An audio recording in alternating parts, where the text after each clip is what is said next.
That is it. Over there on the top of that hill, the origin point of last year's campfire, the deadliest wildfire in California history. This is called the Caribou-Palermo transmission line. It's a PG&E owned power line that's in a very steep canyon, and you can see there's not a lot of fire activity right at the base of that. I mean, there's not a lot of evidence left anyway a year later, but usually at the origin point of a fire, you actually don't see a ton of destruction because it's still ramping up, getting going. But you can see that happened fairly quickly because it's completely scorched earth just uphill of it.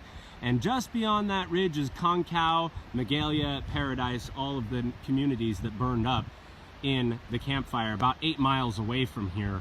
It eventually burned up into forest that was at the top of mountains that ended up showering the community of Paradise with embers all over the place. Millions of embers at the same time landing on homes. Homes burn hotter than trees do, so that's why the fire got out and running. Why are these here? Well, from my vantage point, you can actually get an answer to that question. Let's walk over here into the canyon itself, and just over on the other side of this pullout, you can see why this power line is here. That is Poe Dam, hydroelectric power. Power lines run up from there. You can see some way off in the distance. That is all part of the Caribou-Palermo line, which runs out of here, over that hill where the fire started, and down into Oroville and beyond. And right now it's out of service because PG&E knows that it has people watching every move that it makes really carefully, and it wants to make sure that there's not another problem on this same line while it's trying to get its act in order.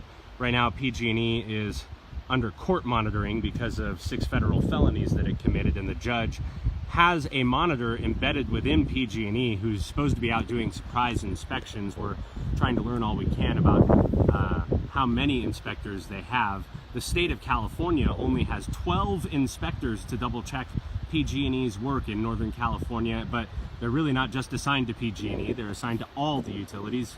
We're talking telephone companies, the whole shooting match. And it really does drive home. It took us, man, I don't know, a half hour, 45 minutes of driving up really tiny roads like this to get to this spot. It is not easy to inspect this stuff.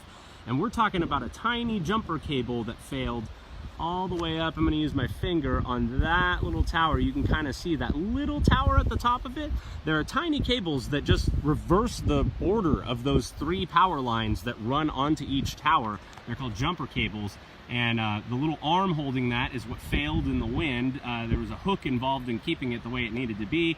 And it's believed that that allowed, you know, that jumper cable line to smack into the metal tower and then just shower sparks down onto the ground below. And again, off and running through this stuff up into the mountains, showering Paradise with embers. If you're wondering how this thing got started, here it is.